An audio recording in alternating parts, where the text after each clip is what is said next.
Bonjour à tous. On a beaucoup parlé récemment des JO 2024 à Paris avec l'affaire Hidalgo qui est scandaleuse, on va y revenir au début.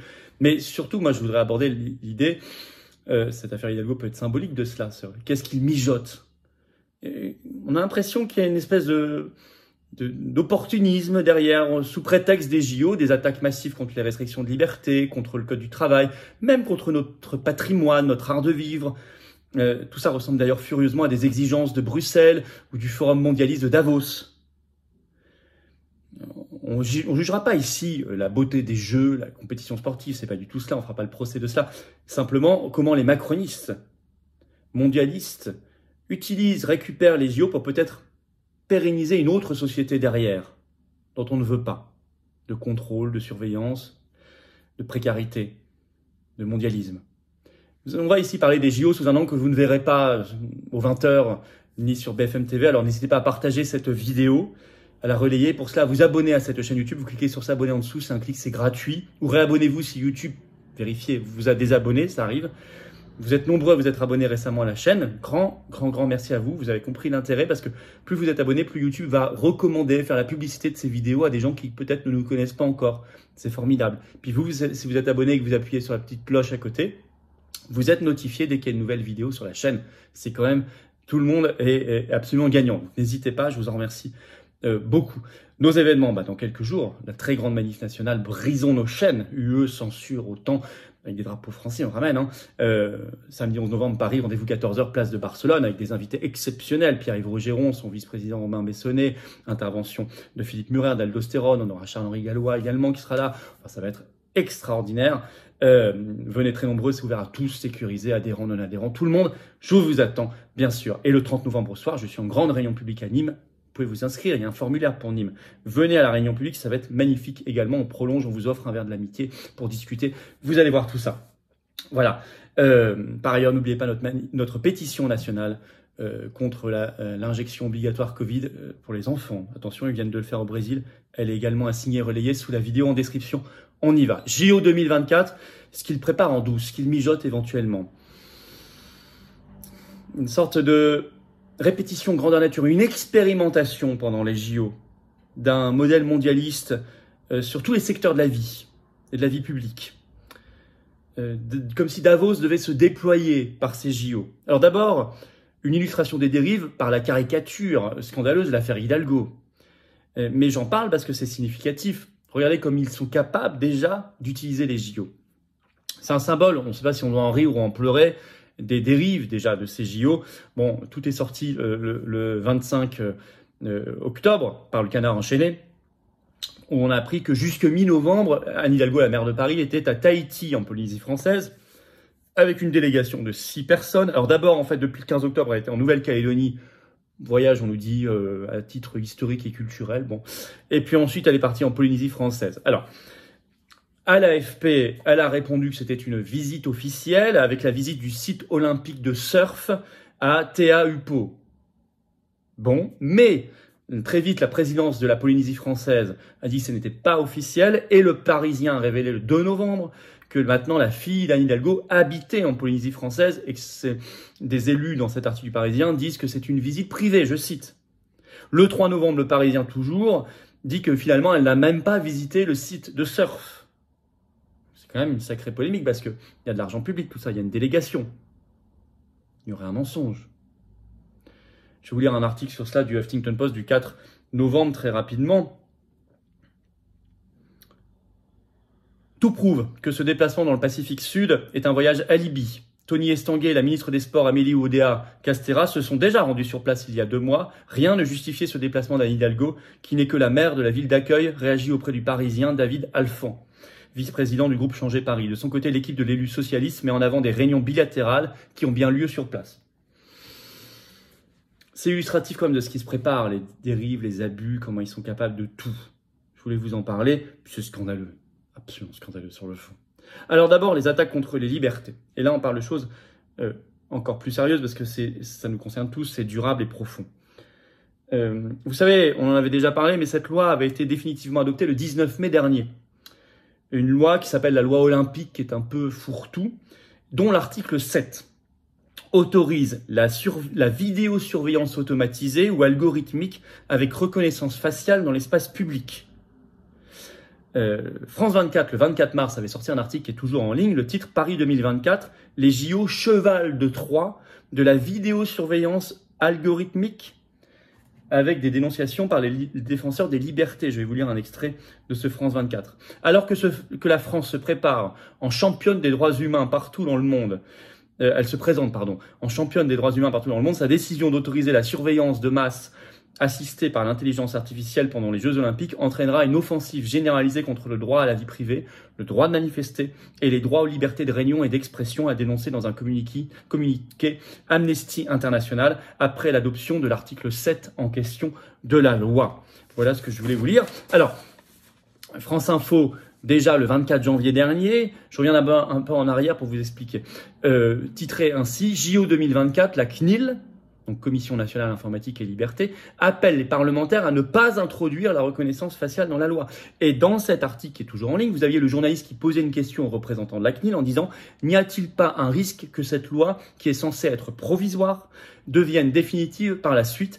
Et la CNIL avait à l'époque répondu « Pas nécessairement ». Ce qui n'était déjà pas très rassurant, parce que ça n'était pas un non définitif, c'était pas nécessairement. Et en fait, si, ça va devenir définitif. On l'a appris par BFM TV beaucoup plus récemment, le 26 septembre dernier, article, le titre « Vidéosurveillance algorithmique ».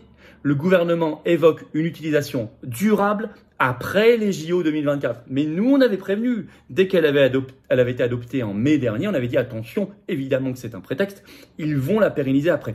On en avait beaucoup voulu au PS, LR et RN qui ont voté pour cette loi de surveillance et de reconnaissance faciale dans l'espace public.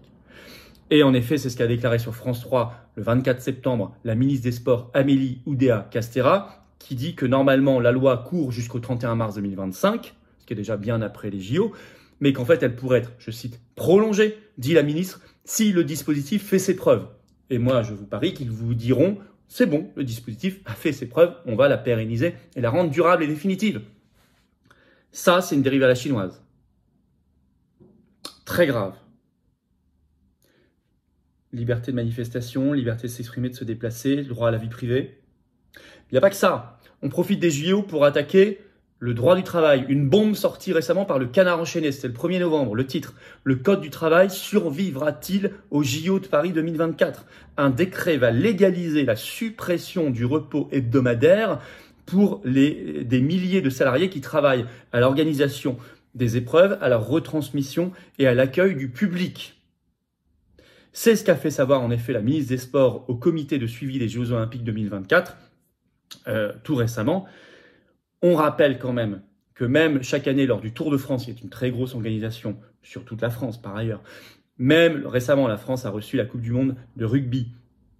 Le droit au repos hebdomadaire a été systématiquement maintenu. Jamais il n'a été supprimé. Il date d'une loi de 1906. Il y a 117 ans. Et là, c'est une brèche énorme. Sachant qu'il y a déjà beaucoup de dérogations au droit du travail, pérennisées après, point d'interrogation, c'est la vraie question qu'on doit se poser, sous prétexte de JO. Par exemple, l'utilisation massive de bénévoles, 45 000 annoncés, c'est une forme de main-d'œuvre gratuite, de salariat déguisé. Il y a le Parisien qui a fait tout un papier là-dessus le 16 avril dernier, je vous lis un tout petit extrait. L'organisation des JO de Paris reposera en partie sur 45 000 bénévoles en cours de recrutement. Une hérésie pour des activistes anti-JO qui veulent s'infiltrer pour perturber l'événement. Des professionnels de l'insertion avouent leur incompréhension. Moi, je n'avoue pas d'incompréhension, je comprends très bien ce qu'ils font. Ils vont essayer de profiter de ce prétexte des Jeux Olympiques à Paris pour dézinguer une partie du droit du travail, comme ils veulent dézinguer une partie de nos libertés publiques. Et dans le domaine, enfin, du patrimoine et de l'art de vivre, c'est pareil. Là, vous le savez, c'est toute la problématique, la polémique des bouquinistes sur les quais de Seine. France Info, récent article du 23 octobre, le titre « JO de Paris 2024, les bouquinistes devront quitter les quais de Seine ». Or, il y a des vendeurs de livres sur les quais de Seine depuis le XVIe siècle. Rappelle l'article. Pourquoi, sous prétexte de cérémonie d'ouverture, on nous dit pour cacher des bombes dans leur boîte à livres? Oui, enfin, Oui, mais enfin, ils ont qu'à les surveiller. Mais par ailleurs, on les connaît, les bouquinistes. Et par ailleurs, on peut cacher les bombes un peu partout, hein, entre nous. Donc, je suis pas expert dans le domaine, mais bon, ça me paraît un peu tiré par les cheveux, cette argumentation. Ça concerne quand même 160 boîtes sur 230, donc une grande majorité. Certaines même qui ont plus de 100 ans seraient détruites. Il y a déjà une pétition qui, fin septembre, avait déjà recueilli 170 000 signatures. Et les bouquinistes ont dit qu'ils désobéiraient, qu'ils refuseraient. Pour l'instant, ils en sont là. Courage, soutien totalement. Oui, mais c'est un art de vivre, c'est un patrimoine très ancien. C'est un paysage, ça fait partie c'est une partie de l'âme de la France. Mais ça plaît pas aux mondialistes. Vous le savez bien. Il faut faire un peuple, et même des individus, même pas des peuples, éthérés, sans racines, sans histoire, sans patrimoine, sans art de vivre, sans rien, sans droit et sans liberté. On coche toutes les cases. Attention à cette forme d'expérimentation. Je dis on coche toutes les cases. Ça correspond aussi bien au programme de l'Union européenne, notamment contre le droit du travail, de Davos, liberticide, contre la culture, l'attachement, le patrimoine, l'art de vivre. Face à ça, il ne faut pas se taire. Ben c'est pour ça, moi, que je fais cette vidéo. C'est pour ça que je vous demande de la diffuser, de la relayer, voilà, de la partager partout. C'est un angle d'analyse qui me semble très lucide et qu'on n'entend quasiment pas jusqu'ici, sauf peut-être quelques secteurs comme les bouquinistes, et ils ont raison, mais il faut mettre les choses en perspective globalement, ce qu'on fait ici. Et surtout, il faut se dire on comprend bien que notre adversaire, c'est le mondialisme. C'est ça qu'on doit combattre, si on fait de la politique avec un P majuscule. Relayez cette vidéo. Partagez-la, abonnez-vous à cette chaîne YouTube si vous voulez bien, un petit clic en dessous, c'est fait, c'est gratuit. Et hop, les vidéos seront bien mieux recommandées si vous êtes abonné plutôt que pas abonné. Ou réabonnez-vous si YouTube vous a désabonné, vérifiez, ça arrive trop souvent. Par ailleurs, bien évidemment, dans ce combat-là, je vous attends patriotes. L'arme anti-mondialiste, cette carte orange d'adhérents ou de réadhérents, si votre adhésion n'est plus à jour, c'est à vous de réadhérer, hein, c'est pas automatique. Vous pouvez faire un don de soutien aussi au mouvement pour nous aider.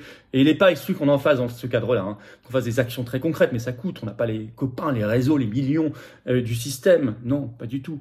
Mais on fait, ça coûte cher. Le 11 novembre aussi, la grosse manifestation va coûter cher. Il faut venir, vous pouvez faire un don de soutien, vous pouvez adhérer, réadhérer, vous rejoindrez une grande famille, c'est magnifique. En métropole, outre-mer, à l'étranger, c'est magnifique d'être avec nous, qu'on soit ensemble et que je sois avec vous. Voilà. Et j'ai envie qu'on se batte l'un à côté de l'autre, dans la même direction. Chacun apporte ses compétences dans un mouvement vraiment de résistance anti-oligarchique que sont les patriotes, le plus grand mouvement souverainiste et de défense des libertés de la France. Largement. J'ai l'honneur de présider. Je vous attends maintenant, vous serez bienvenus, accueillis. Le lien pour adhérer, réadhérer, c'est le premier sous la vidéo en description. Ce lien est également commenté épinglé, une petite fiche maintenant sur l'écran. Et dans quelques secondes, un lien sur l'écran. Faire un don de soutien au mouvement, c'est le deuxième lien sous la vidéo en description. Tout ça, c'est défiscalisé aux 2 tiers pour vous. Baisse concrète de vos impôts, tout simplement. Baisse concrète de vos impôts. Magnifique. Profitez-en. 2 tiers. Si vous mettez 100 €, ça enlève 67 €. Baisse d'impôt. Vous mettez 1000, ça enlève 670. Vous mettez 10, ça enlève presque 7 €. Bravo donateurs, réadhérents, bienvenue aux nouveaux adhérents patriotes. Rendez-vous à la manif le 11 novembre, rendez-vous Paris, 14 h, place de Barcelone. Rendez-vous à Nîmes, inscription sous la vidéo en description. Réunion publique le soir du 30 novembre. Et vive la France!